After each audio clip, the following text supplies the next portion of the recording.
2015년 새해 첫 주일입니다. 새해 복 많이 받으시길 바랍니다. 옆 사람에게도 새해 인사를 한번 나눕시다.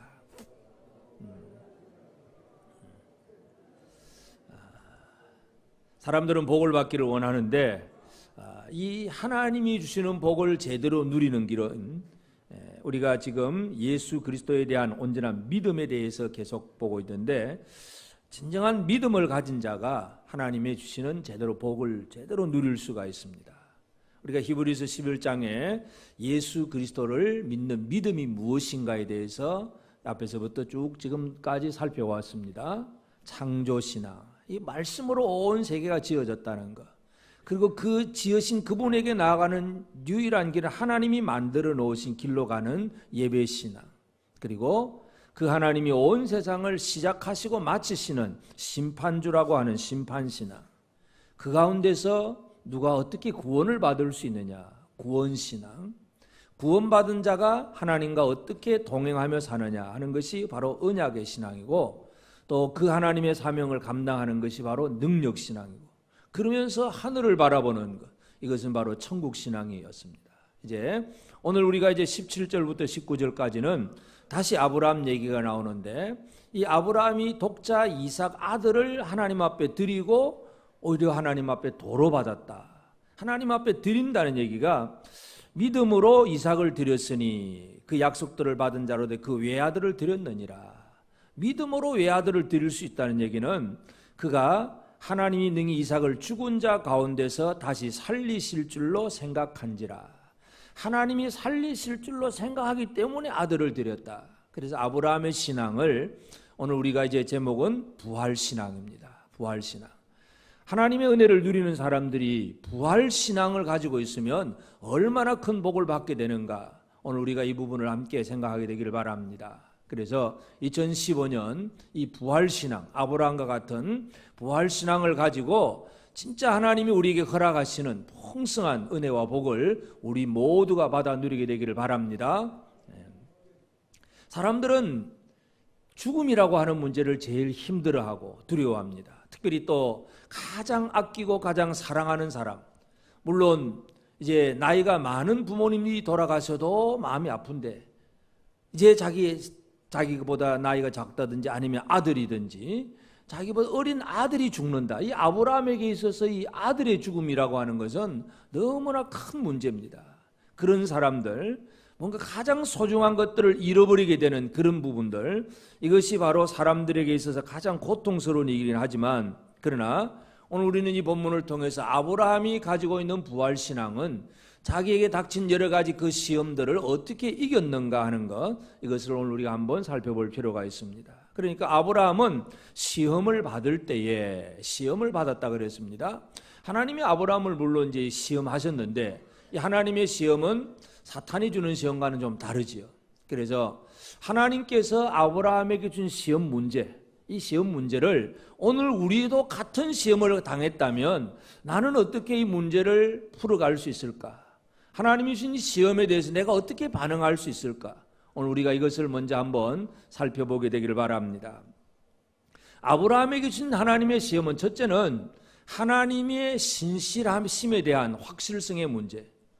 진짜 하나님이 처음에는 100세가 된 아들을 주시면서, 아브라함 100세 때 아들을 하나 낳게 하시면서 이 아들을 통해서 참 천하 만민이 복을 받게 되고 또 생육하고 번성하고 하늘의 별과 같이 많아지고, 그렇게 많은 이 복을 약속을 했는데, 그러고 나서 하나님이 얼마 못 가서 이제 이 아브라함이 한 10대 초반 그 정도 되었을 때에 하나님이 아브라함에게, 야, 네 아들 독자 이삭을 모리아 산에 데리고 가서 번제로 드리라. 번제라고 하는 것은 제물 전체를 불태워 드리는 겁니다. 아들을 번제로 드리라는 거예요. 여러분, 하나님이 아들을 주셨던 하나님이 어느 날 갑자기 번제를 드리라고, 쉽게 말해서 하나님의 아들 내놓으라고 말씀하세요. 우리가 믿는 하나님은 우리 인간의 상식과 인간의 어떤 생각을 가지고 이해하려고 하면 이해되지 않을 때가 참 많습니다. 아들 줄 때는 언제고 또 언제는 또 내놓으라고 하네요. 하나님이 내놓으라고 하면 여러분 쉽게 내놓겠습니까?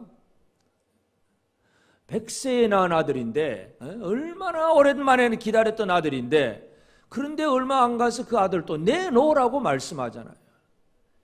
이 하나님이 도대체 믿을 만한 하나님이냐? 이거 참 사람에게 있어서는 어떤 하나님의 말씀이 이해되어지지 않을 때에 하나님 그분의 신실하심에 대한 그런 의문이 들어갈 수가 있습니다. 왜 이런지, 무슨 연고로 이런 일이 벌어졌냐 이거죠. 이것이 우리에게 닥치는 여러 시험이에요. 예를 들어서 엘리야도 보면 엘리야는 자기 나름대로 열심히 여호와 하나님을 위해서 성실하게 충실하게 일을 했는데, 그래서 갈멜산 꼭대기에서 바알과 아세라 선지자 850명을 없애버리고 열심히 하나님 일을 했는데, 그 다음날 들려오는 얘기는 왕후 이세벨이 자기를 죽이겠다고 하는 얘기입니다. 그래 또 죽을 수밖에 없다는 거예요. 그래서 엘리야가 하나님 앞에 죽겠다 그러면서 호소한 것이 뭐냐 하면, 나는 홀로 남았다. 왜 하나님 섬기는 사람이 이렇게 없느냐? 나 혼자만 이렇게 고생하느냐? 이게 엘리야가 알고 있는 내용입니다. 물론 하나님의 대답은 그게 아니지. 네가 알지 못하는 7,000명을 내가 남겼다고 말씀하시는데, 그 하나님의 일을 제대로 이해하지 못하는 사람들은 그런 문제 앞에서 늘 두려워하고 힘들어하고 어떻게 할까 하고 고민합니다. 하박국 선지자도 왜 저 불의한 나라가 이 하나님의 나라 백성들을 건드리느냐? 왜 하나님 살아계시다면 저 악인이 의인을 건드리는 거, 이걸 좀 그냥 내버려 두지 않고 그냥 좀 악인 빨리빨리 처리 좀 해주시지. 하나님 왜 그랬을까? 물론 하박국 선지자는 그 질문을 하나님 앞에 해놓고 믿음으로 기다립니다.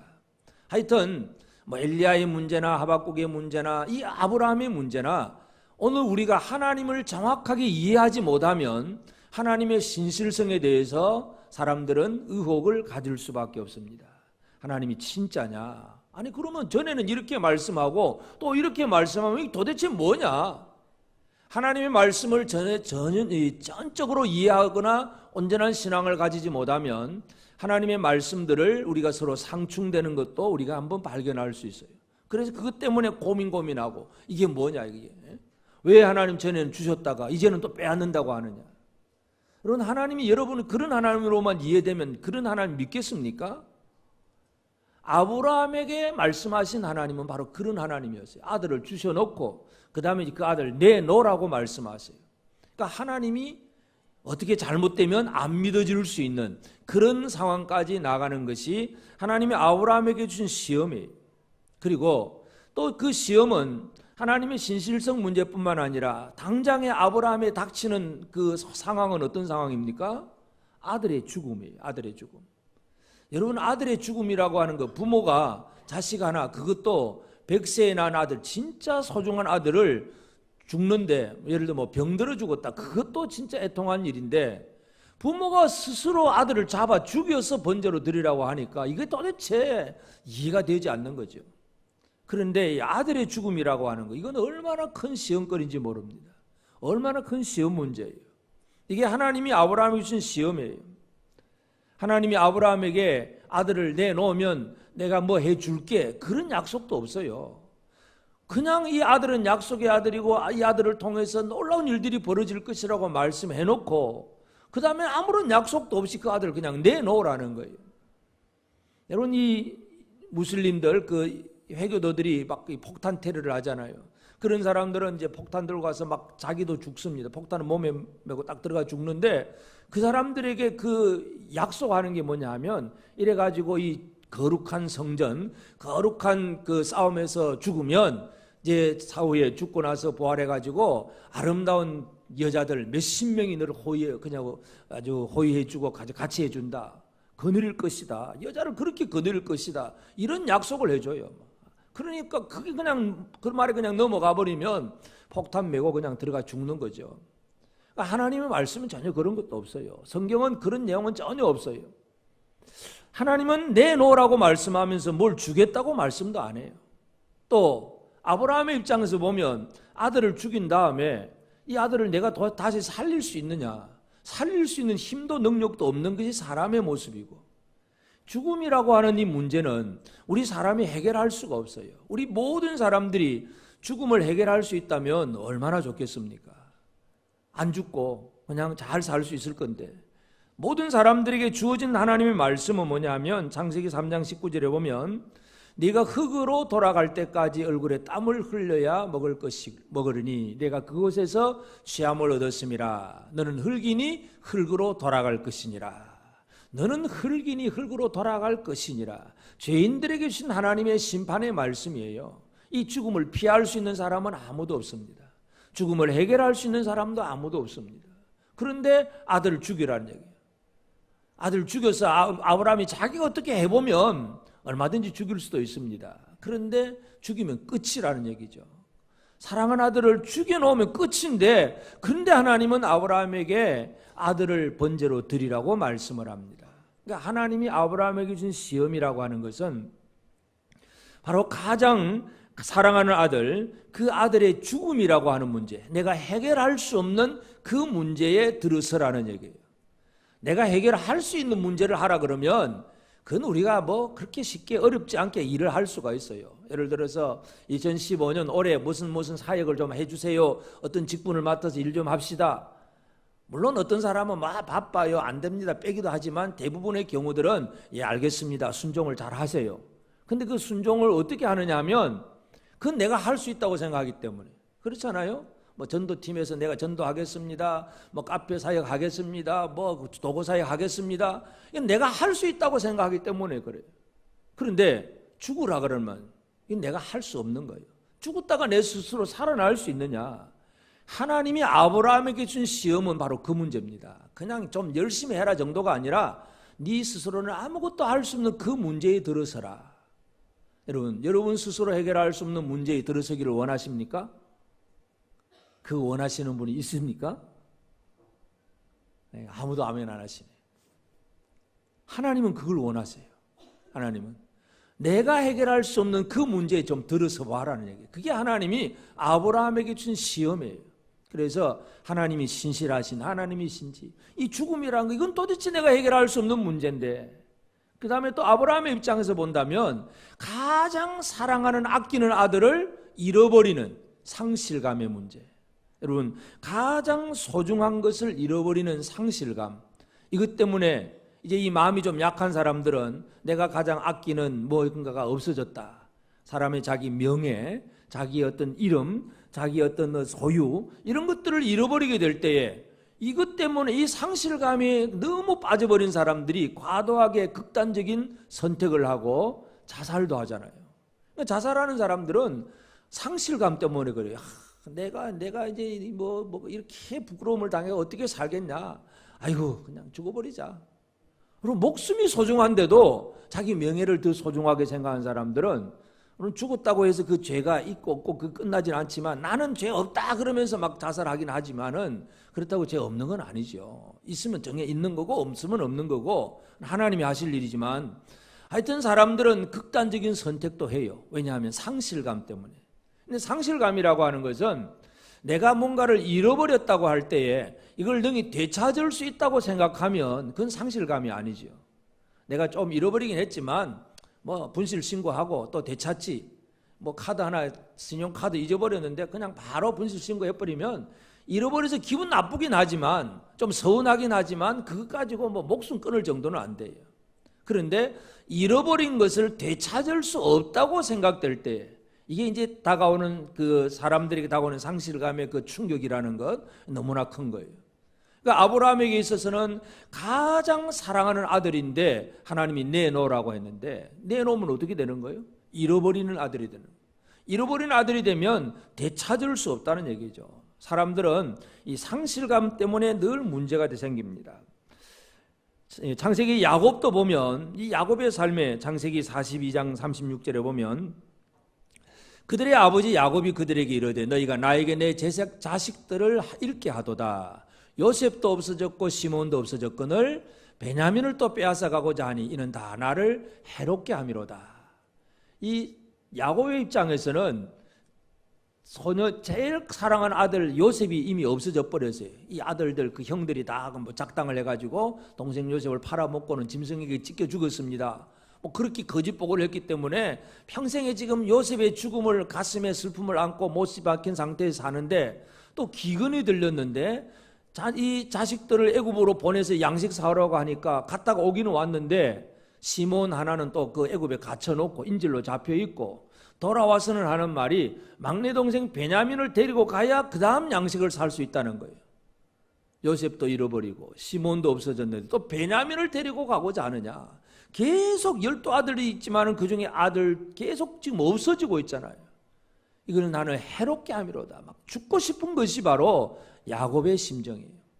여러분, 오늘 우리가 이 세상에서 상실감의 문제를 극복하지 못하게 될 때에 이것이 또 자기를 해치는 그런 결과를 가져올 수 있습니다. 우리에게 있어서 가장 소중한 것을 잃어버린다고 생각할 때에 이 잃어버림을 우리가 어떻게 해결할 수 있는가? 여러분, 해결할 수 있겠습니까? 가장 소중한 것 없어져도 괜찮겠습니까? 여러분, 이 시간 딱 내가 가장 소중한 게 뭐지? 한번 생각해 보십시다. 내게 소중한 거. 내게 소중한 게 뭘까요? 자기 목숨일 수도 있고, 아니면 뭐 결혼한 상대 배우자일 수도 있고, 자식일 수도 있고, 어떤 사람은 명예 아니면 재물, 뭐 여러 가지가 있을 수가 있는데, 가장 소중한 거, 그걸 잃어버리면 어떻게 될까? 한번 생각해 보시겠습니까? 예수님께 나온 선한 청년이 뭐 내가 어떻게 하면 영생을 받았습니까? 하고 막 나는 십계명 다 지켰습니다 할 때 예수님이 그 청년에게 뭐라 그럽니까? 네 재산 팔아가지고 가난한 자에게 나눠주고 나를 쫓으라. 그러니까 이 부자는 근심하면서 돌아가 버립니다. 그건 잃어버릴 수 없다는 얘기죠. 이렇게 모아놓은 재물 이걸 어떻게 내가 줄 수 있느냐? 이건 잃어버릴 수 없다. 좀 착하게 도덕적으로 뭐 죄 안 짓고 살자. 이건 열심히 하는데 안 돼. 근심하면서 돌아갑니다. 상실감에 미리 빠져있기 때문에 이거 없으면 안 된다고 생각하기 때문에 주의 말씀에 순종할 수가 없다는 것입니다. 그러니까 아브라함에게 닥친 시험이 이거예요. 하나님이 신실하시냐? 죽음이라는 문제, 이건 내가 해결할 수가 없다. 근데 내게 가장 소중한 걸 왜 하나님이 빼앗아가느냐? 이게 아브라함에 닥친 시험이에요. 그러면 오늘 우리는 어떤 시험을 받고 있는가도 한번 생각을 해봐야 되는데, 여러분은 어떻습니까? 아브라함이 받은 그 시험과 같은 그런 정도의 시험을 지금 당하고 계십니까? 아브라함보다 더 하십니까? 좀 덜 하십니까? 좀 덜 하십니까? 더한지 덜한지 계산이 잘 안 되시는 분도 많으네. 하나님은 아브라함을 시험하셨어요. 오늘 우리는 하나님이 아브라함을 시험하셨다는 것을 우리가 먼저 전제로 삼아야 될 것은, 그것은 하나님이 아브라함에게 복을 주시기 위한 하나의 과정이고 방법이었습니다.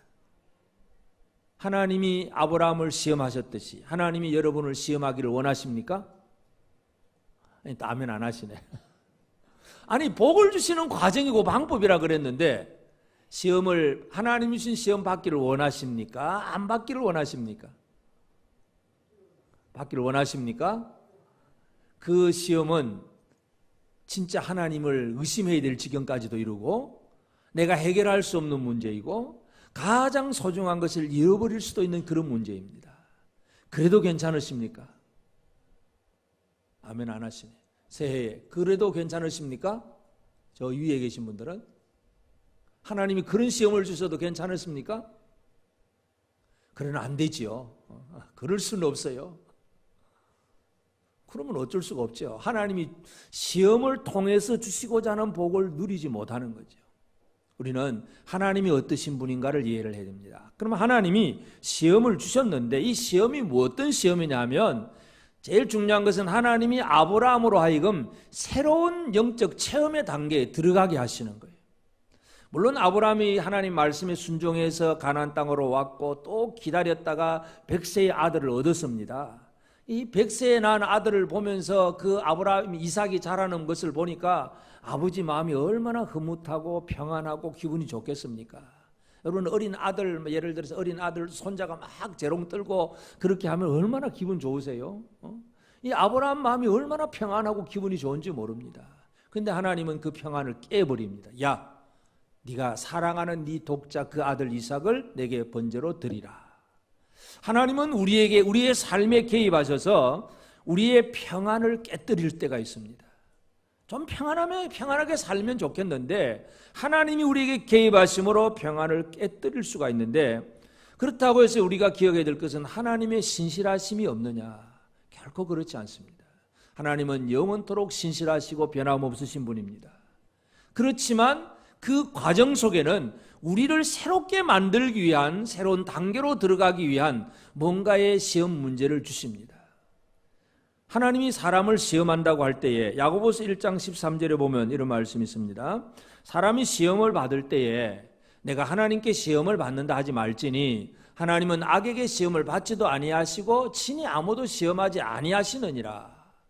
사도 야고보는 하나님이 아무도 시험하지 않는다고 말씀합니다. 이 시험의 개념은, 사탄의 시험은 어떻게 하든지 우리를 넘어뜨리려고 애를 쓰는 것이 사탄의 시험이지만, 하나님의 시험은 그런 시험이 아니에요. 넘어뜨리려는 목적이 아니라 우리로 하여금 영적인 새로운 체험을 하게 하는 그런 시험입니다. 물론 사탄이 주는 시험이나 하나님이 주는 시험이 당하는 입장에서 보면 똑같이 힘들고 어려울 수는 있습니다. 그러나 시험을 주는 목적에 있어서는 전혀 다른 것입니다. 그래서 신실하신 하나님은 아브라함으로 하여금 뭔가 새로운 체험을 하게 하세요. 이게 시험 주시는 목적인데, 아들을 죽이라고 말씀을 합니다. 아들을 번제로 지내라. 그래서 모리아 산으로 아브라함이 이삭과 함께 또 이 번제에 쓸 나무를 메고 열심히 산으로 올라가서 드디어 하나님, 아브라함은 말씀에 순종해서 이삭을 꽁꽁 묶어놓고 칼로 내리치려고 할 때에 하나님이 아브라함을 부릅니다. 아브라함아, 아브라함아, 이삭에 손대지 말아라. 그렇게 말씀하시면서 네 뒤를 돌아봐라. 뒤에 돌아보니까 수풀에 순양 한 마리가 뿔이 걸려가지고 꼼짝 못하고 있습니다. 그래서 그 순양을 대신 하나님 앞에 제물로 드리게 합니다. 하나님의 일하시는 모습을 우리가 잘 이해할 필요가 있습니다. 하나님은 우리에게 뭔가를 말씀하시지만 우리가 할 수 없는 일들, 그 할 수 없는 일들의 믿음으로 순종하고 나아갈 때에 하나님은 미리 준비하시는 하나님이세요. 그것을 여호와 이레, 그렇게 표현을 합니다. 그래서 아브라함은 그 산에서 여호와 이레의 하나님을 만나게 되는 것입니다. 우리가 이제 내가 해결할 수 없는 문제, 내가 감당할 수 없는 그 문제 속으로 들어가면 내가 해결합니까? 내가 해결할 수 있다면 그건 시험거리도 아니지요. 하나님을, 절대적인 신실하신 하나님을 의지하고 들어갈 때에 하나님이 미리 준비해 놓으신 것을 깨닫는 것, 이것이 우리가 누릴 수 있는 은혜입니다. 하나님은 시험하셨을 뿐만 아니라 그 시험에 대해서 우리가 어떻게 할 수 없다는 걸 알고 계시기 때문에 하나님은 미리 준비해 놓으신 하나님이세요. 이삭을 잡아서 죽이려고 할 때에 이미 그 뒤에는 순양 한 마리가 수풀에 걸려 있었습니다. 아브라함으로 하여금 그것을 하나님은 보게 하신 것이고, 그래서 이 이삭 대신에 순양을 대신 하나님이 드리도록 그렇게 말씀을 합니다. 그러니까 하나님은 우리 죽음의 문제로 시험하시는 하나님이시지만 실제적으로는 대신 죽는 제물을 준비하셨다는 걸 알 수가 있어요. 우리가 죽어야 될 줄 알았는데 그게 아니라 대신 죽는 제물. 죄인들에게 하나님이 하신 말씀에 아담에게 이 선악을 알게 하는 실과를 먹으면 뭐라 그럽니까? 반드시 죽으리라. 반드시 죽으리라. 창세기 2장 17절. 선악을 알게 하는 내가 막는 날에는 반드시 죽으리라. 내가 죽을 거요, 죄를 지으면. 그런데 또 하나님은 바로 무엇을 준비해 놓으셨느냐 하면 창세기 3장 15절에 내가 너로 여자가 원수가 되게 하고 내 후손도 여자의 후손과 원수가 되게 하리니 여자의 후손은 내 머리를 상하게 하리라. 여자의 후손도 준비를 해 놓으셨어요.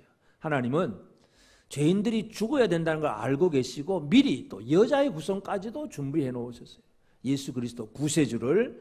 그러니까 이 하나님은 우리를 시험의 단계로 들어가게 하시지만 그 시험이 우리를 망하는 시험이 아니고 오히려 우리를 새로운 단계로 올라가게 하기 때문에 여러 가지를 하나님은 다 배려하고 준비해 놓으셨다는 여호와 이레의 하나님을 여러분 체험하게 되기를 바랍니다.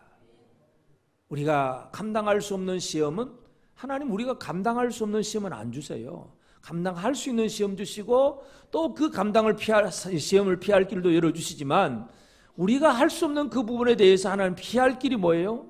대신 죽는 제물을 준비해 놓으신 거예요. 이게 하나님 다 하시는 거예요.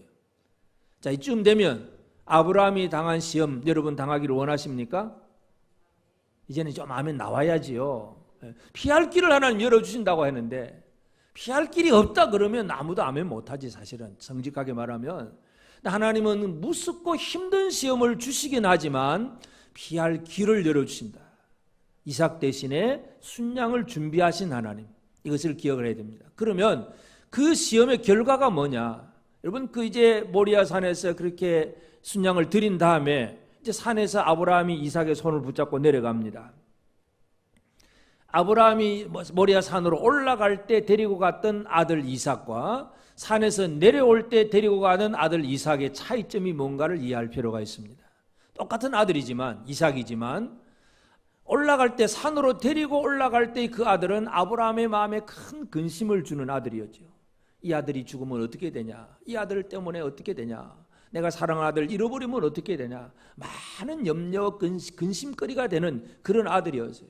물론 하나님의 약속의 말씀은 변함이 없어요. 이삭을 통해서 그가 뭔가 새롭게 될 것이다 하는 것, 또 이삭을 통해서 죽은 하나님이 이삭으로 말미암아 내 자손이라 칭할 자가 태어날 것이다, 메시아에 대한 예언까지도 주셨는데, 하여튼 그러나 이 죽는다는 그 문제 앞에서 이 아브라함의 심정은 이삭을 바라볼 때 참 마음에 안타까운 마음입니다. 그러나 산에서 내려갈 때 아들 이삭 손 붙잡고 내려갔다고 분명히 우리가 생각할 수 있는데, 손잡고 내려가는 아들 아브라함은 어떤 아들을 데리고 가는 거예요? 바로 생명의 아들, 죽음의 과정을 겪은, 죽음의 터널을 통과한 생명의 아들을 데리고 가는 겁니다. 하나님이 아브라함에게 주시고자 하는 목적이 그것입니다.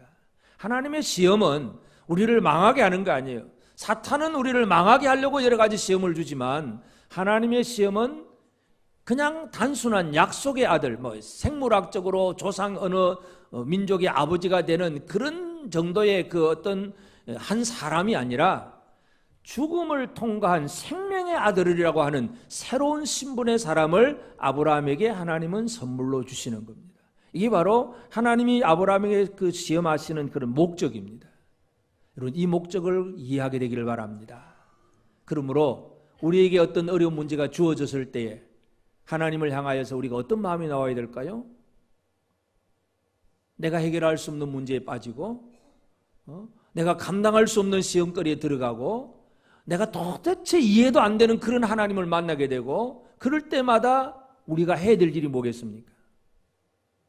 아브라함이 가졌던 신앙, 아브라함은 그 시험에서 어떻게 시험을 통과하느냐? 한마디로 바로 부활의 신앙입니다. 이 부활 신앙이 이 하나님이 주신 시험을 이기는 키, 열쇠였습니다. 그러므로 이제 2015년 새해 첫 주일, 오늘 우리는 나는 과연 이 부활 신앙을 가지고 시작할 수 있는가? 이 부분을 우리가 한번 생각을 해야 합니다. 그래서 아브라함이 가졌던 그 부활 신앙, 첫째는 하나님을 어떤 하나님으로 신뢰하느냐 하는 문제예요. 하나님은 생명의 하나님으로 신뢰하시기를 바랍니다. 부활 신앙을 가졌다는 얘기는 내가 믿는 하나님이 어떤 하나님인가를 정확하게 아는 거예요. 그래서 내가 믿는 하나님은 그냥 천지를 지으신 하나님, 이 정도로만 끝나는 것이 아니라 죽음의 권세에서도 우리를 건지시는 생명의 하나님이라고 하는 것을 믿는 거예요.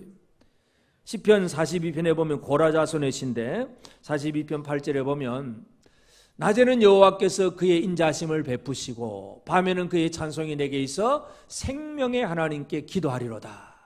다 같이 합시다. 생명의 하나님께 기도하리로다. 생명의 하나님께 기도하리로다.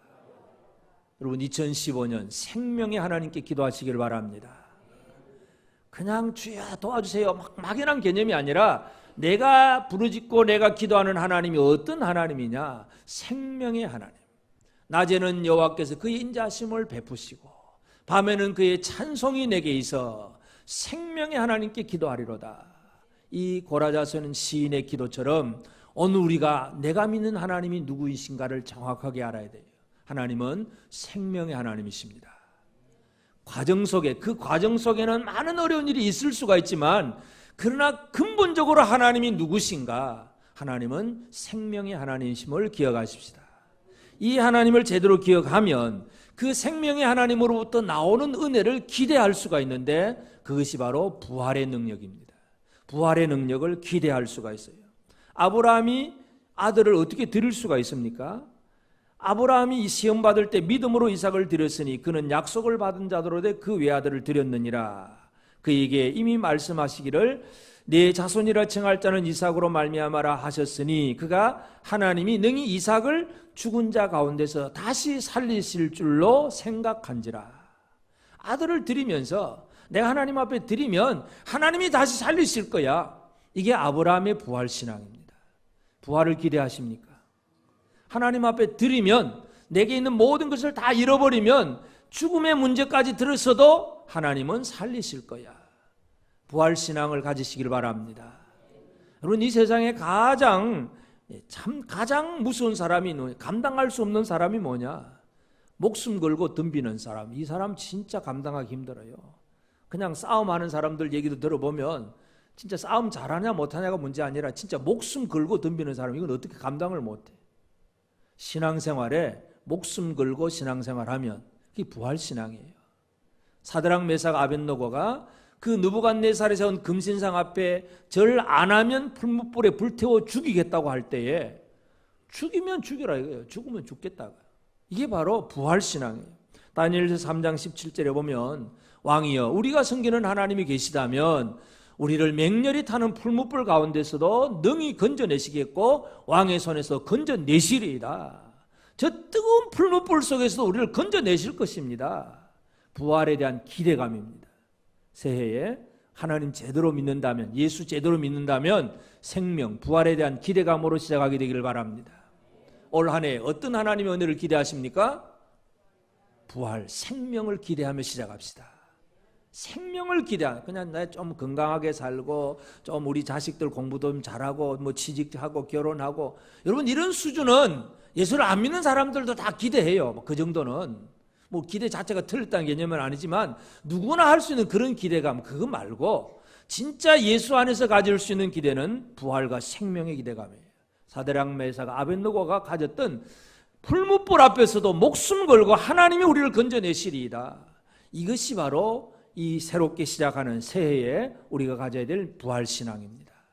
그리할 때에 우리는 이 부활신앙으로 가장 소중한 것을 얻을 수가 있는데, 가장 소중한 것을 얻기 위해서 덜 소중한 것, 잃어버리는 것을 결코 두려워하지 않게 되기를 바랍니다. 상실감이 있기는 한데 이 상실감이 잘못된 문제가 뭐냐 하면 이 땅에서 없어지는 것, 썩어지는 것, 있다가 사라지는 것, 이런 것들을 잃어버릴까 두려워해서 가장 소중한 것을 잃어버리는 것을 모르는 사람이 가장 어리석은 사람이에요. 진짜 지혜로운 사람은 절대로 없어서는 안 될 것을 소유하기 위해서 없어도 되는 것들을 잃어버리는 사람이 바로 지혜로운 사람입니다. 아브라함은 아들을 내놓습니다. 이건 잃어버리는 거예요.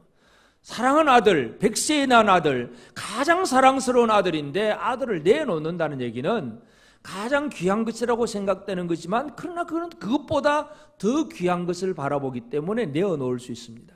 여러분, 내놓는다는 것이 그렇게 쉬운 건 아니겠지만 땅의 것, 영원한 것을 얻기 위해서 땅의 것을 내어놓을 수 있어야 되고, 현재의 것을 내어놓고 영원한 것을 얻을 수가 있고, 땅의 것을 내어놓고 하늘의 것을 얻는 사람이 가장 지혜로운 사람인데, 그 아까 야곱 얘기를 했지만 그 야곱이 결국은 이제 베냐민을 보내게 돼요. 보낼 때에 어떤 말을 하느냐 하면 창세기 43장 14절에 보면 전능하신 하나님께서 그 사람 앞에서 너희에게 은혜를 베푸사 그 사람으로 너희 다른 형제와 베냐민을 돌려보내게 하시기를 원하노라. 기대감은 있지만, 그러나 야곱의 마지막 말은 뭡니까? 내가 자식을 잃게 되면 이르리로다. 잃게 되면 이르리로다. 여러분, 이 마음을 가졌습니까? 뭔가 가장 소중한 걸 잃게 되면 이르리로다. 그런 마음이 드십니까? 2015년 새해 첫 주일입니다. 올 한 해에 내가 진짜 뭔가를 하나님 앞에 드려서 뭔가 해야 되겠다. 그래서 열심히 드렸는데 이 드리는 거 잃게 되면 이르리로다. 드리고도 아무 소득이 없어도 괜찮다. 그 얘기. 괜찮으십니까? 근데 이건 드리면 안 되고 이거 잃어버리면 안 되고 여전히 내 호주머니 속에 들어가 있으면 잃을 것이 없는 사람이고, 잃을 것이 없는 사람은 거둘 것이 없는 사람입니다. 여러분, 농부가 씨앗을 뿌린다는 얘기는 씨앗을 버리는 것과 마찬가지, 땅속에 그냥 갖다 버리는 거예요. 이게 결국은 거두는 것이지 심지 않으면 거둘 수가 없습니다. 잃게 되면 잃으리로다 하고 결국 야곱이 베냐민을 보냅니다. 그런 상황이기 때문에 할 수 없이 보내긴 하지만 그래도 야곱의 마음은 잃게 되면 잃으리라. 결국 전능하신 하나님의 손길을 기대하면서 야곱은 그냥 잃게 되면 잃으리라 하고 보내놓았더니 결과적으로 갔다가 돌아온 아들이 죽었다고 생각했던 요셉도 살아있다 그러죠. 시몬도 있죠. 베냐민도 그대로 있죠. 뿐만 아니라 야곱을 초청하는 막 아주 화려한 수레가 와가지고 자기를 모시고 애굽으로 내려가게 되죠. 여러분, 잃게 되면 이르리라 했더니 하나님은 더 크고 풍성한 것으로 채워주셨습니다. 이게 바로 영적인 농사입니다. 올해 농사를 좀 잘 지으시길 바랍니다. 제대로 잃어버리면 하나님 주신 제대로 풍성한 것을 찾습니다. 아브라함은 가장 사랑하는 독자 외아들을 드렸는데, 그냥 약속의 아들을 드렸는데 하나님은 그 약속의 아들이 생명의 아들이고 그 아들을 통해서 하나님의 보내신 자 메시아 예수 그리스도가 태어나실 것을 한 번 더 약속해 주셨습니다. 물론 아브라함을 신앙을 인정하는 그건 기본이기도 하고 많은 것을 누리게 하시는 것, 하나님은 시험하시고 복을 누리게 하시는 하나님이십니다. 2015년 한 해를 제대로 시작합시다. 옆 사람에게 얘기합시다. 우리 부활신앙으로 새해를 시작합시다. 그래, 속으로 내가 잃게 되면 잃으리라, 내가 이거 잃어버려도 주를 위해서 잃어버리면 괜찮아, 이런 마음으로 한 해를 시작하게 될 때에 생각하지도 못했던 더 풍성하고 놀라운 복을 누리게 될 것입니다. 이게 부활신앙이야. 생명의 하나님을 의지한 사람들이 누리는 복입니다. 이 복 가운데 우리 모두가 살게 되기를 바랍니다. 아멘.